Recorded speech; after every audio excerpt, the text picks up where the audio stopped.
내려온 찬양 감사드립니다. 우리 다시 한번 박수로 격려합시다. 감사합니다. 하나님 영광 받으신 줄로 믿습니다. 여러분 고개를 들어서 제 얼굴 한번 보시기 바랍니다. 제가 시험에 좀 떨어져 봤을 것처럼 생겼습니까? 한 번도 안 떨어져 본 사람처럼 생겼습니까? 대답을 안 하세요. 어떻게 생겼어요? 목사님 중에 이런 분을 만나본 적이 있습니다. 자기는 태어나서 시험이라고는 한 번도 안 떨어져 봤답니다.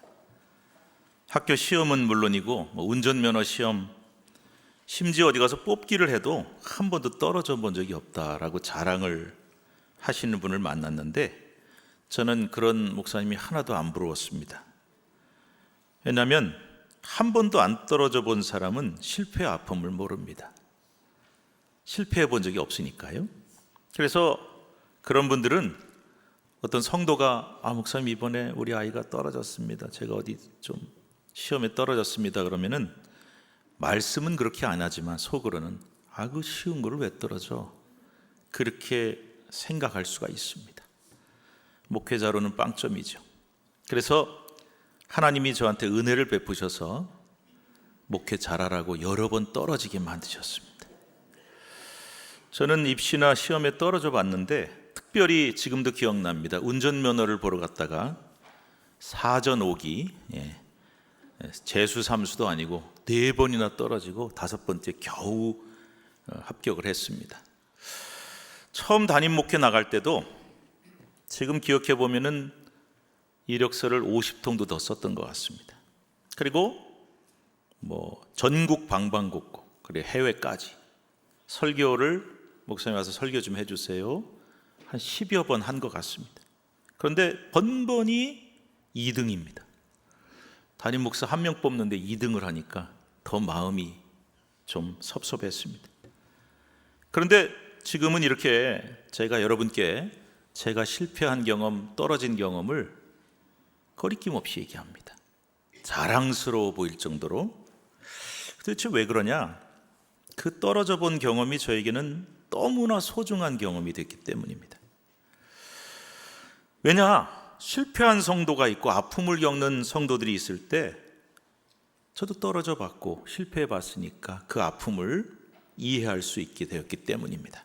그래서 지금까지 살면서 저의 모든 실패 경험들, 떨어져 본 경험들은 저에게 정말 자랑스러운 경험이었노라 하고 자신 있게 말씀드릴 수가 있는 것입니다.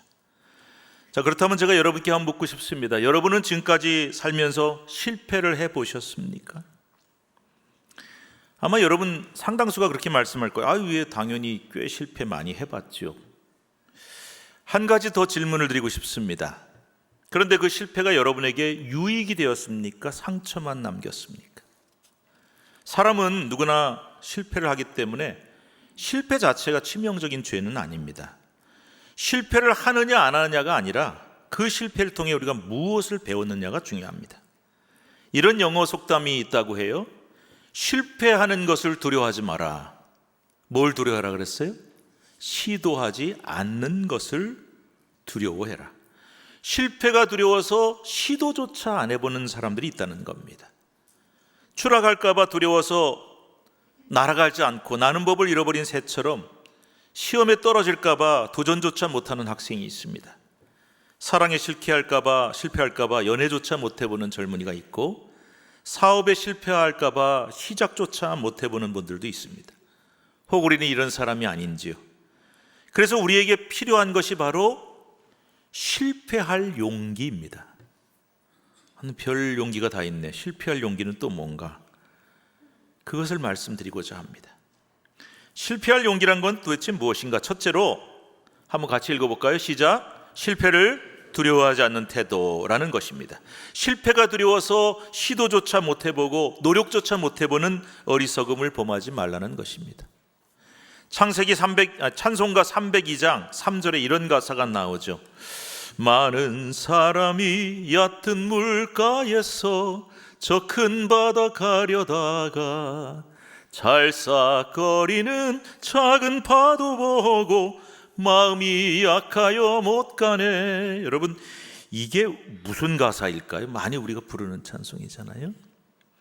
어떤 사람이 물가에 서 있습니다. 나는 지금 저 큰 바다를 향해 항해를 하고 나가고 싶습니다. 그런데 찰싹거리는 작은 파도를 보면서 미리 지레짐작을 하는 거예요. 큰 바다로 나가면 더 큰 파도가 치겠지. 그게 두려워서, 그게 마음이 약해져서 출발조차 못하고 있다는 겁니다. 이 찬송을 쓴 가사를 쓴 분이 이 찬송 가사의 배경이 되는 말씀이 있다고 해요. 복음서에 보면 예수님이 제자들과 함께 배를 타고 가시다가 풍랑을 맞는 장면이 여러 번 나옵니다. 아니 무슨 갈릴리 호수에 풍랑이 부나? 이렇게 생각하겠죠. 가보면 압니다. 굉장히 큽니다, 호수가. 그런데 그 주변이 다 높은 산으로 이렇게 둘러싸여 있어요. 그래서 과학적으로는 대류 현상이라고 하네요. 바람이 불면은 갑자기 큰 거센 바람이 돼서 그것이 쏟아져 내려오듯이. 그래서 강풍이 몰아치고 풍랑이 부는데, 그때는 이 갑작스러운 풍랑 때문에 갈릴리 호수에서 잔뼈가 굵은 예수님의 제자들, 어부 출신들조차도 감당할 수 없는 두려운 상황에 빠지고 만다는 것입니다. 우리 마가복음 4장 37절부터 40절 말씀에 이런 말씀이 나옵니다. 큰 광풍이 일어나며 물거리 배에 부딪혀 들어와 배에 가득하게 되었더라. 큰 파도가 치는 거예요. 예수께서는 고물에서 베개를 베고 주무시더니 제자들이 깨우며 이르되 선생님이여 우리가 죽게 된 것을 돌아보지 아니하시나이까 하니. 우리 같이 39절 40절 읽읍시다. 시작. 예수께서 깨어 바람을 꾸짖으시며 바다더러 이르시되 잠잠하라 고요하라 하시니 바람이 그치고 아주 잔잔하여지더라. 이르시되 어찌하여 이렇게 무서워하느냐 너희가 어찌 믿음이 없느냐 하시니. 예수님과 제자들을 태운 배가 방금 말씀드린 것처럼 갈릴리 호수를 건너는데 갑자기 광풍을 만나게 된 거예요. 제자들은 두려움에 빠지고, 그래서 그들은 배 안에 주무시고 계신 예수님을 깨우면서 살려달라고 애원을 합니다. 그때 주님은 바람을 꾸짖어 잔잔하게 하시고 이번에는 제자들을 이렇게 꾸짖으시죠. 어찌하여 이렇게 무서워하느냐 너희가 어찌 믿음이 없느냐. 여러분 기억하세요. 내가 탄 배에 예수님이 함께 계셔도 풍랑은 붑니다. 내가 타고 있는 인생의 배에 예수님이 함께 타고 계시고 동행하셔도 고난은 있습니다. 예수 믿으면 아무 고난이 없을 것이다, 그렇지 않아요. 그런데 그 풍랑이 불고 고난이 닥쳐올 때 우리 믿음이 드러납니다. 제자들처럼 두려움에 떨면서 어쩔 줄 몰라 하는 것이 아니라 바로 그런 제자들 향해 주님은 왜 그렇게 무서워하느냐, 왜 그렇게 믿음이 없느냐 하고 책망을 하셨어요. 왜? 주님이 그 풍랑을 다스리고 바람을 잔잔케 하실 능력이 있다는 것을 믿지 못하고 두려워 떨었기 때문이에요. 그렇습니다. 우리가 인생의 배를 타고 항해하다 보면 광풍도 만나고 풍랑도 만납니다. 하지만 그 파도와 바람이 무서워 떤다면 그것은 내 배 안에 함께 타고 계신, 내 인생의 배에 타고 계신 예수님을 불신하는 태도가 되는 것이란 말입니다. 그런데 찬송가 302장은 그보다 더 어리석은 자, 믿음 없는 자가 있다고 말씀해요. 누구냐? 아예 출발조차 못하는 거예요. 가다가 풍랑 만나는 게 아니라 아예 바닷가에서 찰싹찰싹하는 작은 파도를 보면서 야, 큰 바다 나가면 틀림없이 저거보다 큰 파도를 만날 거야, 두려워서 출발조차 못하는 사람들이 있다. 우리는 절대 이런 어리석은 자가 되어서는 안 될 것입니다. 고난과 실패가 두려워 출발조차 못하는, 도전조차 못하는 자가 되어서는 안 됩니다. 그래서 찬송가 302장 후렴은 우리에게 이렇게 격려하고 있어요. 언덕을 떠나라, 빨리 떠나라는 거예요. 창파 큰 바다에 배를 띄워서, 그 바다는 어떤 바다입니까? 예수님의 은혜의 바다로 내 맘껏 저어가라. 노를 저어서 힘차게 나아가는 제자가 되고 성도가 되라고 말씀하고 있는 것입니다. 제자들이 파도를 만나 두려워할 때 예수님은 자신을 믿고 담대하라고 말씀하십니다. 우리도 마찬가지예요. 내 능력으로는 실패를 이겨낼 수 없지만 내 인생의 배에 함께 타고 계신 예수님을 믿으시기 바랍니다. 그분은 파도를 잠재우고 바람을 잔잔케 하실 수 있는 능력이 있다. 그래서 그분의 은혜와 능력을 의지하고 힘차게 배를 저어가라고 말씀합니다. 힘차게 담대하게 도전하고 또 도전해라, 이런 말씀이. 우리 사랑하는 여러분, 실패를 두려워하지 맙시다. 절대 실패에 주눅들지 말고 도전해 보시기 바랍니다. 주님이 함께 하실 줄로 믿습니다. 두 번째 실패할 용기는 무엇일까요? 함께 읽읍시다. 결과보다 도전 자체를 가치 있게 여기는 태도라는 거죠. 핀란드에 가면 아주 재미있는 날이 있다 그래요. 실패의 날이라는 게 있대요. 그래서 제가 자료를 찾아봤어요. 2010년에 시작된 이 날은 아는 사람들끼리 3, 4 모여서 각종 자기의 실패 경험들을 거기서 발표를 한대. 저 사업하다 실패했어요. 연애하다 실패했어요. 그리고 나서 서로의 실패를 격려해 주는 시간을 갖는다고 합니다. 왜 이런 날까지 만들었을까 생각해 봤어요. 세상에는 실패에 대한 두려움이 커서 시작조차 도전조차 못하는 사람들이 있는데, 그들에게 이 말이 중요해요. 실패의 정상화를 가르친다는 거죠. 실패 정상화가 뭘까요? 실패는 절대 비정상이 아니다. 도전하는 사람은 누구나 실패를 경험한다. 실패는 정상이다. 이게 정상화예요. 실패. 나아가 실패했다는 것은 최소한 뭔가를 시도했다는 것이고 도전했다는 것이기 때문에 그 자체만으로도 격려를 받을 만한 자격이 있다는 겁니다. 이렇게 내 실패를 쿨하게 인정하고 실패를 서로 이렇게 격려해 주는 모습이 참 멋있어요. 그런데 우리나라 사람들이 이거 참 못합니다. 체면 문화가 있어서 그런 것 같아요. 그래서 내가 실패한 얘기를 누구한테 해요? 아무한테도 안 해. 그리고 누군가 실패했다 그러면은 아이고 못난 사람, 노력을 안 했나 보지. 그래서 우리들, 특별히 우리 크리스천들은요, 우리 자신을 정죄하시면 안 돼요. 내가 실패했다, 이 못난 자, 자격도 없는 자, 이렇게 자기를 정죄하지 마세요. 격려해 주세요. 그리고 남들이 실패한 것도 정죄하지 마시고 실패가 두려워서 도전조차 못하는 어리석음을 범하지 마시기 바랍니다. 나아가 아까도 말씀드렸죠? 실패한 사람이 내 자녀든 친구든 주변에 있으면 당신이 실패했다는 것은 도전했다는 뜻이기 때문에 그 자체로서 가치가 있다, 이렇게 격려해주는 공동체가 되어야 합니다. 세 번째로 실패할 용기는 무엇일까요? 함께 읽읍시다. 실패를 통해 교훈을 얻고 성장하는 태도. 넘어지는 게 끝이 아니다, 성장의 과정이라고 받아들이는 거죠. 실패하지 않는 삶을 추구하는 게 아니라 실패를 통해 더 성숙해지고 성장하는 삶을 선택할 수 있어야 된다. 여러분, 실패는 누구나 다 합니다. 우리도 실패하지만 성경 읽어보세요.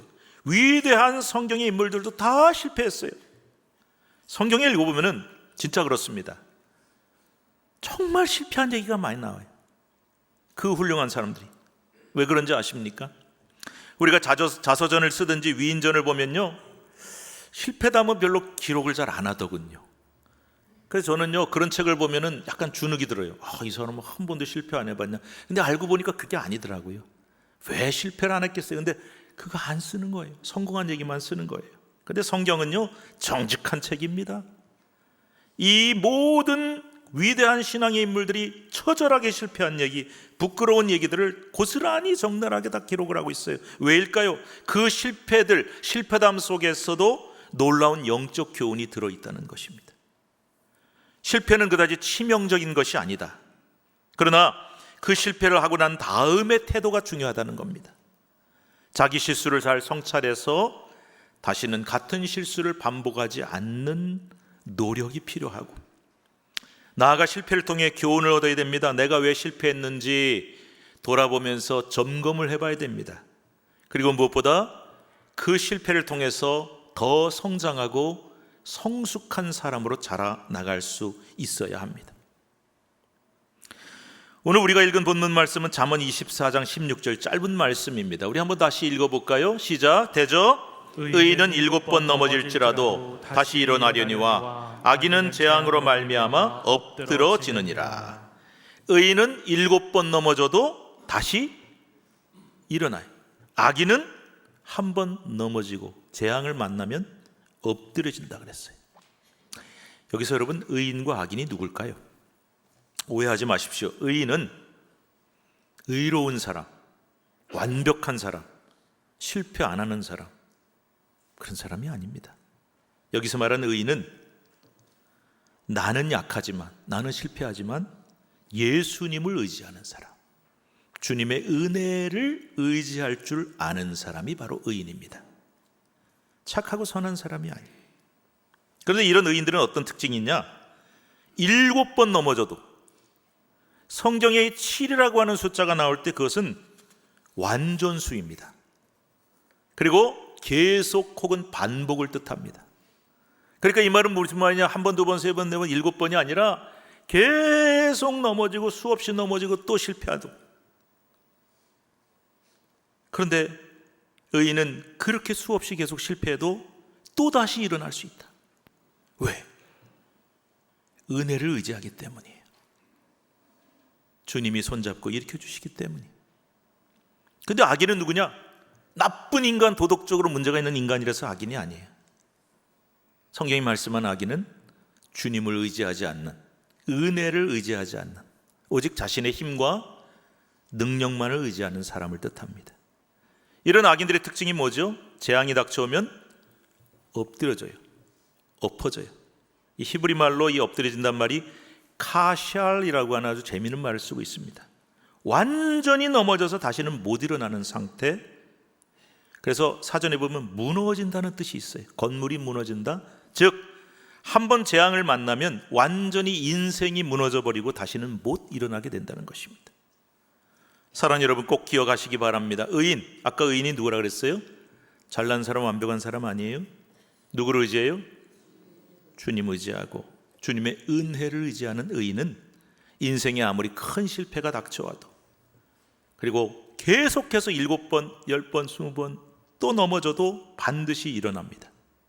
그래서 그 실패와 고난이 그를 더 단단하게 만들어주고 믿음이 더 성장하고 인생이 성숙해질 수 있어요. 그래서 야고보서 1장 2절부터 4절은 이렇게 말씀하고 있죠. 시작. 내 형제들아, 너희가 여러 가지 시험을 당하거든 온전히 기쁘게 여기라. 이는 너희 믿음의 시련이 인내를 만들어내는 줄 너희가 알미라. 인내를 온전히 이루라. 이는 너희를 온전하고 구비하여 조금도 부족함이 없게 하려 함이라. 저는 이 말씀 읽을 때 처음에 이상했습니다. 아니, 시험을 만나고 실패하는데 왜 기뻐해? 본문은 말씀합니다. 시험과 실패는 우리를 더 인내하게 만들어주고 온전하게 만들어주고 구비한 사람, 준비된 사람으로 만들어준다. 그래서 지금 실패하지만 또 실패할 때 준비가 되어 있는 거예요. 그래서 시험과 실패를 기뻐할 수 있어야 된다. 그러나 악인은 자기 힘과 능력을 의지하기 때문에 작은 재앙과 실패만 만나도 무너져서 다시는 일어나지 못하는 거죠. 저와 여러분은 오직 주님만 의지하고 주님의 은혜만 의지하는 의인이 되시기를 축복합니다. 그래서 실패할 용기, 즉 실패를 통해 교훈을 얻고 성장해 나가는 성도가 되시기를 바랍니다. 주님이 반드시 여러분의 삶과 신앙을 더욱 성장하고 성숙하게 만들어 주실 줄로 믿습니다. 지금까지 우리 개인이 실패할 용기를 가져야 된다는 말씀을 드렸는데, 이제 교회도 실패할 용기를 가져야 된다, 이 말씀을 드리고자 합니다. 여러분께 한번 묻겠습니다. 교회도 실패할까요? 우리 할렐루야 한번 대답해 보세요. 교회도 실패할까요? 왜 교회도 실패해요? 왜냐? 교회는 사람들이 모여있기 때문이에요. 하나님은 실패하지 않으시지만 사람은 실패해요. 지난 71년간 우리 신촌교회 역사는 오직 하나님의 은혜의 역사였음을 믿습니다. 그런데 지난 71년간 그렇다면 우리 교회는 실패해 본 적이 없느냐? 왜 없겠어요? 우리가 71년 동안 이런저런 실패를 경험해 봤죠. 교회가 뜻하고 계획하는 일들을 끝내 이루지 못한 적도 있었습니다. 교회가 기도하면서 마음과 재정을 모아 준비한 일을 미처 다 해내지 못한 적도 있었습니다. 때로는 목회자나 사람 때문에 마음 아파 본 적도 있었습니다. 그래서 성도들이 마음이 힘들어지기도 하고 시험에 들기도 하고 교회를 떠난 분도 계셨습니다. 목사님, 왜 좋은 얘기 빼놓고 안 좋은 과거 얘기하십니까? 그렇지 않습니다. 인정을 해야 됩니다. 우리도 실패해 봤습니다. 하지만 우리 교회도 이 실패를 두려워하지 말아야 합니다. 실패할 용기를 가질 수 있어야 된다. 앞서 제가 성도들이 실패할 때 어떤 실패할 용기를 가져야 되는지 3가지로 말씀드렸죠. 교회도 똑같습니다. 첫째, 실패를 두려워하지 않는 태도가 필요하다. 교회는요, 실패를 두려워하지 말아야 돼요. 찰싹거리는 작은 파도를 보면서 겁을 먹어서 큰 바다로 못 나가면 안 됩니다. 옛날에 실패한 것 때문에 그 과거에 매여서 새로운 도전조차 못하고 시도조차 못하는 교회도 있습니다. 그런 교회는 미래가 없습니다. 제가 목회하면서 가장 싫어하는 말 중에 하나가 있어요. 뭐냐? 목사님, 그거 옛날에 다 해봤습니다. 그러면 저는 그러죠. 그럼 어쨌다고요? 그러면 저는 이렇게 묻습니다. 옛날에 해봤는데 실패했으면 다시는 안 할 겁니까? 예수님, 주님 오실 때까지 절대 안 한다는 뜻입니까? 아니요. 그때 실패한 이유가 있을 거예요. 뭔가 노력이 부족했든지 상황이 안 됐든지. 한번 해봤는데 안 됐어. 그러면 영원히 안 할 거다. 그런 교회가 어떻게 미래가 있어요?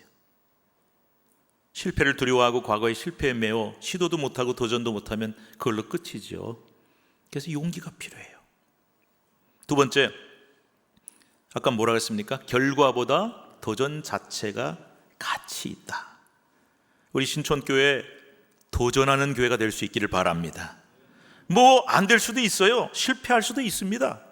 그러나 여러분, 그게 무서워서 도전 못하는 교회가 되어서는 안 돼요.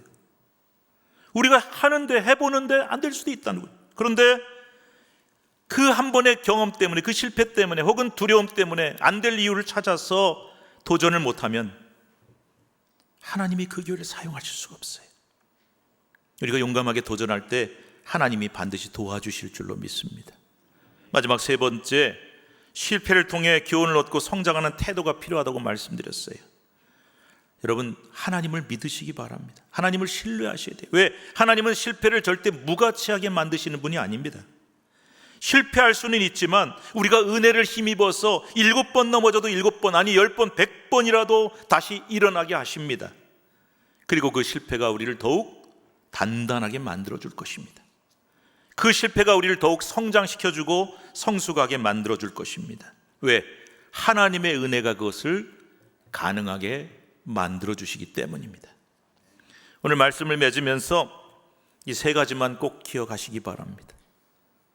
오늘 설교 다른 거 다 잊어버리셔도 좋은데 이것만 기억하세요. 첫째, 실패는 당연한 것이다. 도전하는 자는 실패도 겪게 되어 있다. 그 이상한 거 아니에요. 2번째, 하지만 그 실패를 오히려 기회로 삼는 성도 그리고 교회는 희망이 있습니다. 마지막 3번째,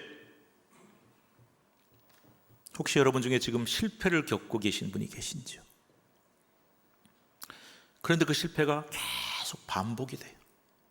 1번, 2번, 3번, 7번. 그런 실패를 지금 겪고 있는 분들이 여기 계신지요? 오늘 교회를 오는데 발걸음이 너무 무겁다. 지난 주간에 있었던 일들 때문에 너무 마음이 무겁다 하신 분 계실 거예요. 기억하십시오. 하나님의 백성은 넘어지지 않는 자가 아닙니다. 하나님의 백성은 넘어져도 다시 일어나는 자입니다. 하나님의 은혜가 그것을 가능하게 해주십니다. 저와 여러분 모두가, 그리고 무엇보다 우리 교회가 하나님의 은혜를 힘입어 다시 일어나는 하나님의 백성과 거룩한 교회가 될 수 있기를 주님의 이름으로 축복합니다. 기도하겠습니다. 하나님 감사합니다. 오늘 주신 말씀을 마음에 새기며 예수님도 고난당하시고 십자가에 못 박히실 때 사람들이 실패했다고 손가락질했지만 다시 부활하셔서 우리에게 영생과 생명을 주셨으니, 승리하셨으니 우리 모든 사랑하는 성도들, 거친 세상에서 실패하거든 그 손 못자국 만져라. 이 믿음으로 승리하는 다시 일어나는 힘을 얻어 다시 주님께 나아가는 주님의 성도들이 될 수 있도록 도와주시옵소서. 예수님의 이름으로 간절히 기도드리옵나이다. 아멘.